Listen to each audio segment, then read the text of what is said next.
Bonjour, chers amis. Bienvenue sur notre chaîne, où nous explorons les fascinantes connexions entre l'histoire, l'archéologie et les prophéties bibliques. Avant de plonger dans le sujet du jour, prenez un moment pour aimer cette vidéo, la partager avec vos amis et votre famille, et bien sûr, vous abonner si ce n'est pas déjà fait. Votre soutien nous aide à vous proposer davantage de contenu de ce genre. N'oubliez pas non plus d'activer les notifications pour ne jamais manquer une nouvelle vidéo. Aujourd'hui, nous allons discuter de la prophétie de Marduk et de son importance dans l'histoire biblique. Mais d'abord, laissez-moi vous poser une question. Vous êtes-vous déjà demandé pourquoi Daniel, un homme juste, a été emmené en captivité avec la nation pécheresse d'Israël? Quelles leçons pouvons-nous tirer de son expérience à Babylone? L'histoire de Daniel est une histoire de foi, d'intercession et de sacrifice. Bien qu'il n'ait personnellement pas rompu l'alliance avec Dieu, il a accepté la punition aux côtés de son peuple, prenant la responsabilité et intercédant en leur nom.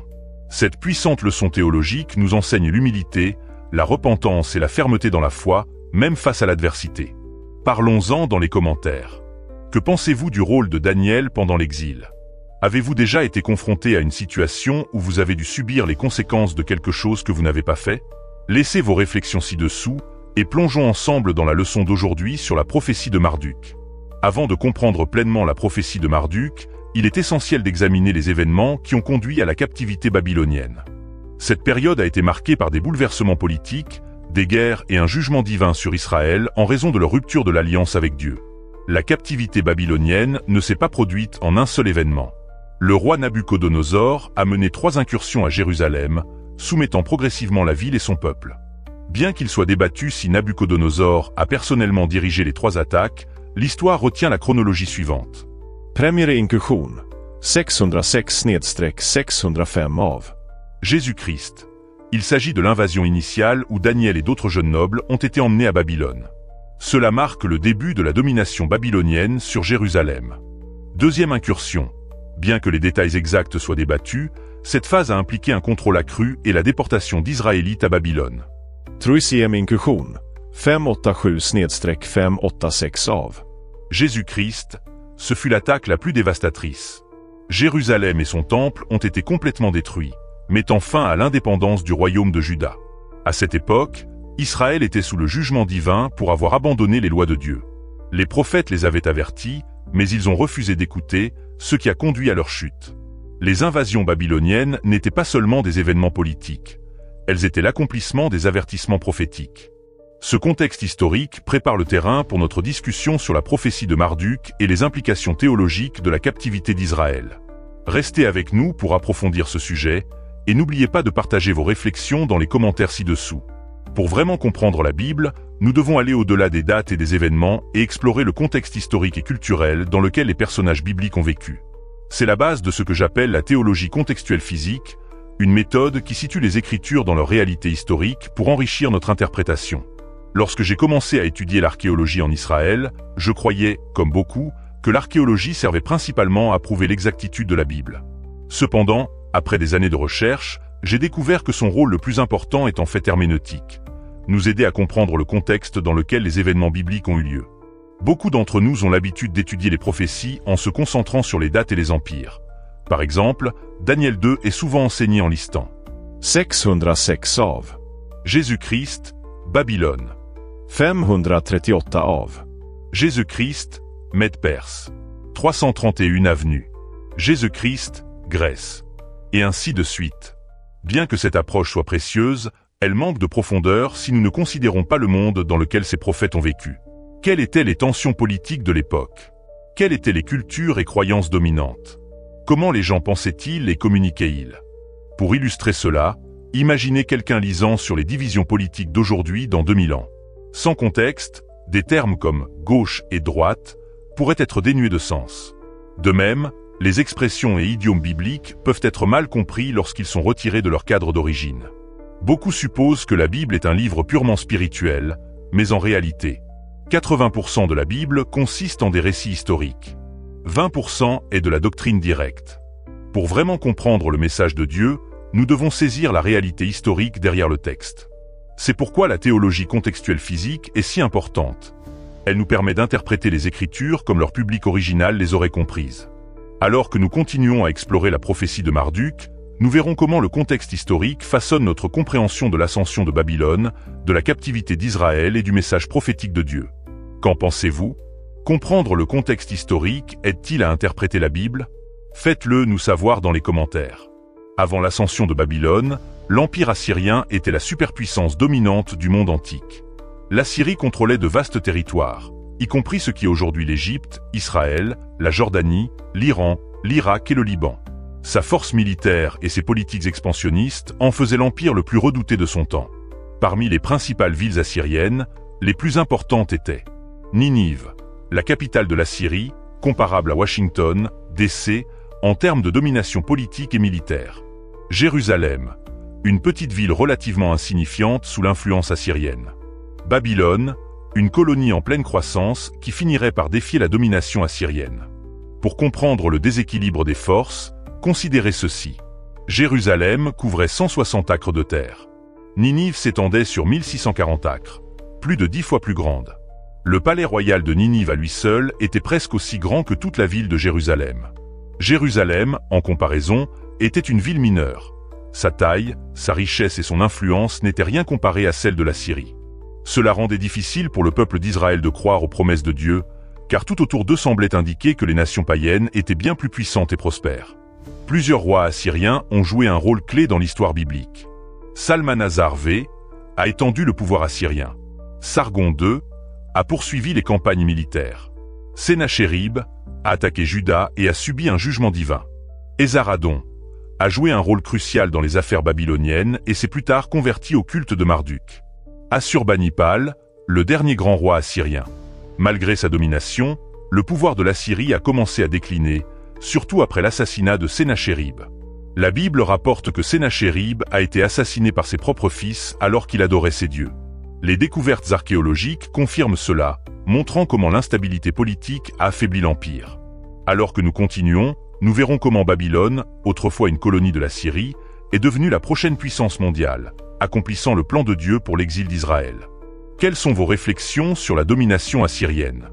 Auriez-vous pu rester fidèle dans une ère aussi oppressive? Faites-le nous savoir dans les commentaires. La chute de la Syrie ne s'est pas produite du jour au lendemain. L'un des moments clés de son déclin a été l'assassinat du roi Sennachérib, un événement enregistré à la fois dans la Bible et dans les découvertes archéologiques.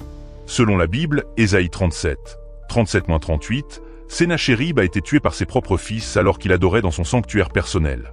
Cela est confirmé par les archives archéologiques, montrant qu'il a été assassiné avec les idoles mêmes qu'il adorait. Après la mort de Sennachérib, ses fils ont fui, et le trône a été pris par Esarhaddon, qui est devenu le nouveau dirigeant de la Syrie.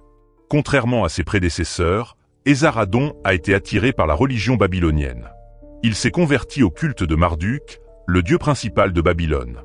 Ce changement religieux ressemble à la conversion de Constantin au christianisme, un dirigeant adoptant une nouvelle foi, ce qui a ensuite renforcé cette religion politiquement et culturellement. Cela a eu des conséquences majeures.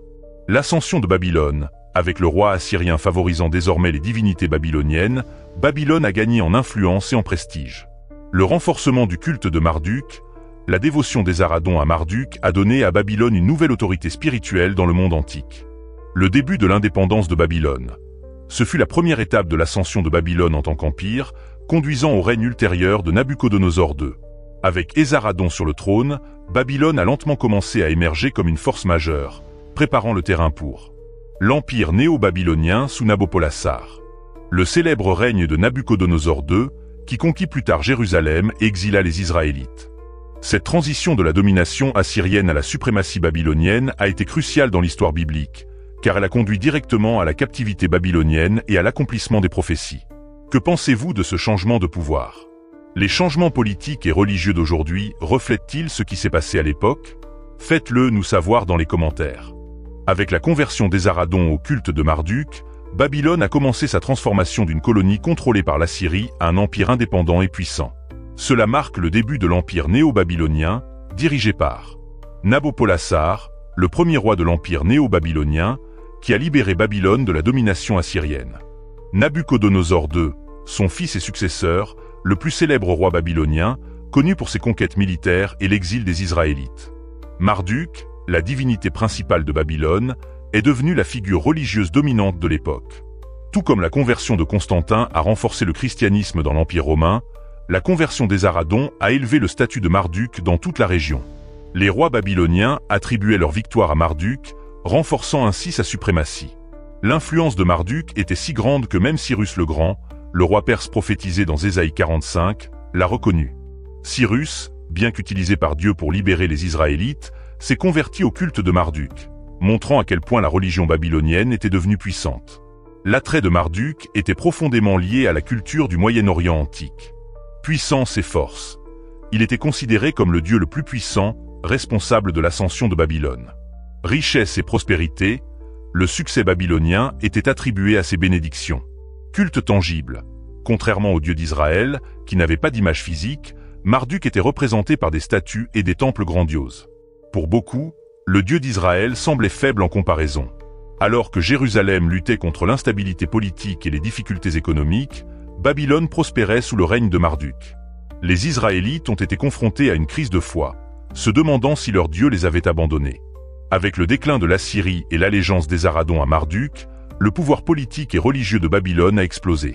Cela a finalement conduit à la chute de l'Assyrie et l'ascension de Babylone en tant que nouvelle puissance mondiale, la conquête de Jérusalem et l'exil des Israélites, l'influence généralisée du culte de Marduk, même parmi les rois étrangers. Alors que nous continuons notre étude, nous verrons comment la prophétie de Marduk s'inscrit dans ce récit et quelles leçons nous pouvons tirer de l'histoire. Pensez-vous que le succès mondain peut parfois ébranler la foi des gens? Faites-le nous savoir dans les commentaires. Alors que l'influence de Babylone grandissait, la croyance que Marduk était le dieu le plus puissant s'est également renforcée.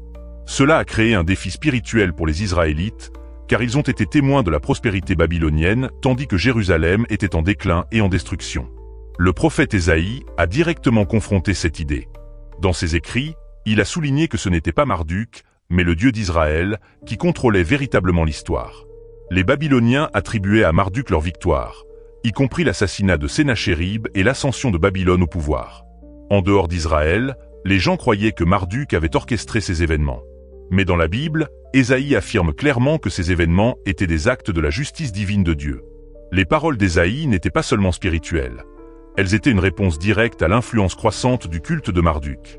Le prophète a hardiment déclaré que Dieu seul était souverain, malgré les apparences. D'un point de vue humain, la richesse, la force militaire et la grandeur de Babylone donnaient l'impression que Marduk était plus puissant que le Dieu d'Israël. Marduk avait des temples massifs, tandis que le temple de Jérusalem était détruit. Babylone dominait le monde, tandis qu'Israël était en captivité. Les Assyriens et les Babyloniens prospéraient, tandis que les Israélites souffraient. Beaucoup d'Israélites ont commencé à se demander « Si notre Dieu est réel, pourquoi Babylone gagne-t-elle » Ésaïe a rappelé aux Israélites que Dieu n'était pas absent. Il permettait ces événements pour une raison. Ces prophéties regardaient au-delà de la domination actuelle de Babylone et déclaraient Ésaïe 40, 18-25 « À qui comparez-vous Dieu? À quelle image le ferez-vous ressembler » Ésaïe 27, 1 « En ce jour, l'Éternel punira Léviathan, le serpent, et tuera le monstre de la mer. » Marduk était vu comme le dieu qui avait vaincu le dragon Tiamat. Mais Ésaïe a prophétisé que le vrai Dieu vaincrait finalement le grand serpent du mal. Ce message était crucial pour la survie d'Israël en exil. Il a maintenu leur foi en vie malgré le succès temporaire de Babylone. Les prophéties d'Ésaïe nous enseignent que le succès terrestre n'équivaut pas à l'approbation divine. Tout comme le culte de Marduk semblait prospérer, il n'était qu'une question de temps avant que Babylone elle-même ne tombe, prouvant que le plan de Dieu était toujours en mouvement. Avez-vous déjà douté de votre foi lorsque les choses n'allaient pas bien? Faites-le nous savoir dans les commentaires. L'un des aspects les plus fascinants de l'étude des prophéties bibliques est de voir comment l'archéologie confirme de nombreux événements historiques enregistrés dans les Écritures. La prophétie de Marduk et l'ascension de Babylone ne font pas exception. La Bible décrit l'assassinat de Sennachérib par ses propres fils alors qu'il adorait dans son temple, Ésaïe 37, 37-38. Les archives archéologiques confirment cet événement, montrant que même en dehors des sources bibliques, l'histoire était bien connue. Fait intéressant, certaines découvertes suggèrent que le sanctuaire personnel de Sennachérib aurait été accidentellement mis au jour par la destruction d'une attaque terroriste de l'État islamique ces dernières années. Cela met en lumière comment l'archéologie continue de révéler l'histoire biblique même aujourd'hui. Les rois babyloniens ont activement utilisé la religion pour justifier leur règne, et de nombreuses inscriptions ont été découvertes pour soutenir cette idée. La Bible attribue les événements historiques au jugement de Dieu. Les archives babyloniennes, cependant, affirment que Marduk était responsable des victoires comme la chute de la Syrie. Un exemple clé est les inscriptions de Nabonide, l'avant-dernier roi de Babylone, qui déclare que Marduk a orchestré l'assassinat de Sénachérib. Les écrits d'Ésaïe répondent directement aux affirmations babyloniennes. Ésaïe 40, 18-25. À qui comparez-vous Dieu? À quelle image le ferez-vous ressembler? Ésaïe 27, 1. L'Éternel punira Léviathan, le monstre de la mer. Dans la mythologie babylonienne, Marduk était représenté comme vainqueur du dragon Tiamat. Mais Ésaïe affirme que seul le Dieu d'Israël a un véritable pouvoir sur les forces du chaos.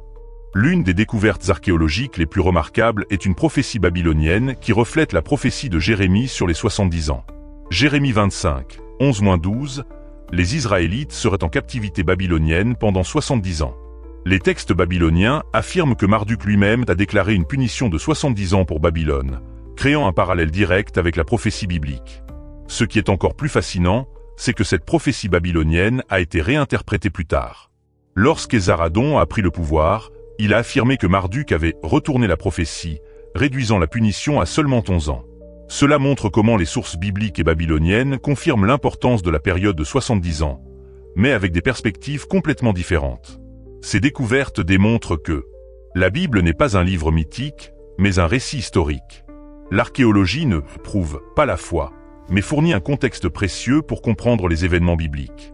Les rois babyloniens ont utilisé la propagande pour élever Marduk, tandis que la Bible révèle le véritable combat spirituel derrière ces événements. Malgré la domination de Babylone, la prophétie d'Ésaïe montre clairement une chose. Dieu, et non Marduk, était aux commandes tout au long. Que pensez-vous? Les découvertes archéologiques renforcent-elles votre foi? Faites-le nous savoir dans les commentaires. L'une des prophéties les plus cruciales de la Bible est la captivité de 70 ans d'Israël à Babylone, prédite par Jérémie, Jérémie 25, 11-12.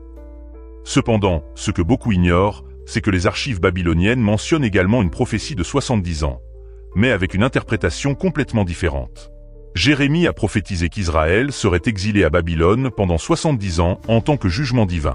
Après cette période, Babylone elle-même tomberait, et Israël serait autorisé à retourner dans son pays. Cette prophétie était une réponse directe à la désobéissance d'Israël. Parce que le peuple avait abandonné Dieu, il serait soumis à une période de domination étrangère et d'exil. Ce qui est fascinant, c'est que Babylone avait également une prophétie concernant 70 ans, mais avec une signification complètement différente. Les inscriptions babyloniennes anciennes révèlent que Marduk, le dieu principal de Babylone, avait déclaré une période de 70 ans d'oppression babylonienne. Selon la mythologie babylonienne, les Babyloniens ont perdu la statue de Marduk, ce qui symbolisait un châtiment divin. En conséquence, Marduk a maudit Babylone à souffrir 70 ans d'oppression sous la domination assyrienne. Cependant, lorsqu'Esarhaddon a pris le pouvoir, il a réinterprété la prophétie, affirmant que Marduk avait en fait voulu dire 11 ans et non 70. La raison? La prophétie avait été écrite à l'envers, et lorsqu'elle a été retournée, 70 est devenu 11. Jérémie et les Babyloniens ont tous deux parlé d'une période de 70 ans, mais leur signification était opposée. La prophétie de Jérémie, 70 ans de captivité israélite à Babylone en tant que punition de Dieu. La prophétie babylonienne, 70 ans d'oppression babylonienne sous l'Assyrie en tant que punition de Marduk. Lorsque Babylone a gagné son indépendance vis-à-vis de la Syrie et est devenu l'empire dominant, les gens ont vu cela comme une preuve du pouvoir de Marduk. Cependant, ils n'ont pas réalisé que leur empire était également soumis au plan divin de Dieu. Babylone elle-même tomberait bientôt. Pour de nombreux Israélites, Babylone semblait être le royaume ultime, prospère, fort et béni. Certains étaient même tentés d'adopter la culture et la religion babylonienne.